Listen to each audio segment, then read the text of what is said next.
सादर करीत आहे. नमस्कार. पहिला आहे पात्र सागर तळोरे हा सादर करत आहे. नमस्कार.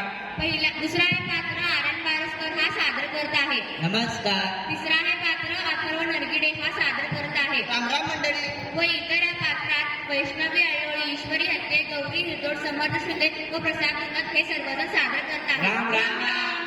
आपण आपल्या सुखसोयीसाठी प्लास्टिकच्या विविध वस्तू वापरतो, परंतु त्यांच्या अतिवापरामुळे जनावरांचे मृत्यू, पर्यावरणाचे होणारा व प्लास्टिकमुळे होत असलेले दुष्परिणाम असे भयानक गोष्टी घडत आहेत. हे सर्व घडू नये म्हणून सर्वांनी प्रयत्न केले पाहिजे. या सर्वांचे चित्रण अतिशय मार्मिकपणे भारुडाच्या अंगाने जाणाऱ्या या पथनाट्यातून आज आम्ही सादर करत आहोत. चला तर मग नाट्याकडे वळूया. आठवड्याच्या बाजाराला जाण्यासाठी काही स्त्रिया व काही पुरुष निघाले आहेत. जाताना एका घराच्या दारात एक स्त्री डोक्याला हात लावून बसलेले ते पाहतात. ते सर्वजण तिच्या जवळ जातात व त्यांच्यात संवाद सुरू होतो.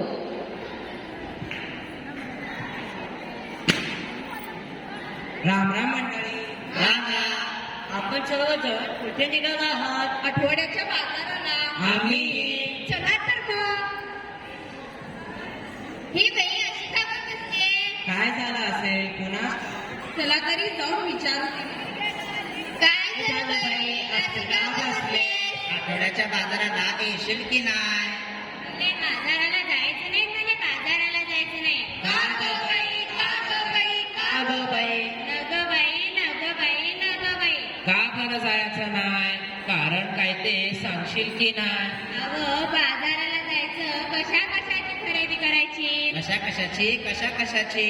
अहो मंडई, डाळ, तांदूळ आणि भाजीपाला, साबण, कपडे, चपला, काय काय लागतं आपल्या संसाराला? मग ते समज घेऊन ये की त्यात अवघड काय?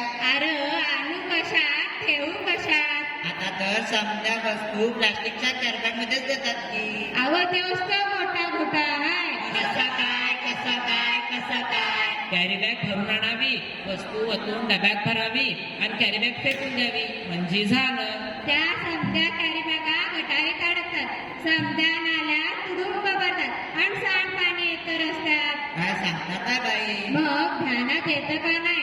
म्हणून म्हणते मला बाजाराला जायचं नाही, मला बाजाराला जायचं नाही. का ग बाई? का ग बाई? का ग बाई? माझी घरणी दुधाची नाही. आता तिले काय झालं? माझी घरणी मला सोडून गेली. कुठं जंगलात की अरण्यात? नाही हो, ती मरून गेली. कशा पाहिली तुझी हरणी? तिच्यासाठी तू का गाते रडगाणी? का नाही केलं औषध पाणी?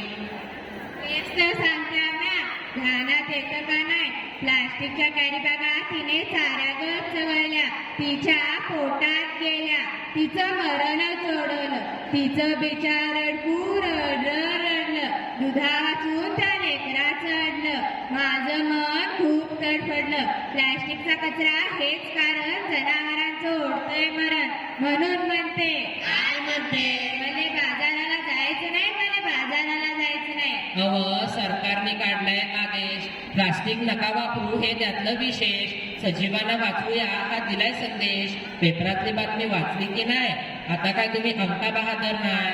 अरे बाबा सांग मले आठवत नाही. पेपरात आलं तरी काय? त्या समुद्र किनाऱ्यावर, त्या समुद्र किनाऱ्यावर, काय झालं त्या समुद्र किनाऱ्यावर? त्या समुद्र किनाऱ्यावर बिचारी मरून पडली 2000 कासव. त्याच्यासाठी डोळ्यातून हातात असं. अर फार वाईट घडलं. प्लास्टिकच्या विळक्यातून जलचर सुधीक नाही वाचलं. ज्ञान देऊ नाही का? एवढंच नाही. आणखी आखरीत घडलंय काय? प्लास्टिक वापरू नका, सरकारने केलाय कायदा. सजीवांना वाचायचा केलाय वायदा. खरंच की काय? आपण आणि पोरं बाळ खाणार काय?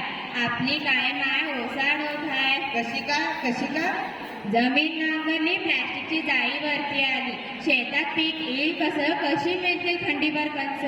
म्हणून म्हणते मला बाजाराला जायचं नाही, मला बाजाराला जायचं नाही. यापेक्षा मी सांगतो तसं कर. समजा लोकांना उपदेश कर. तो हो काय? वापरू पिशवी कापडाची आणि कागदाची.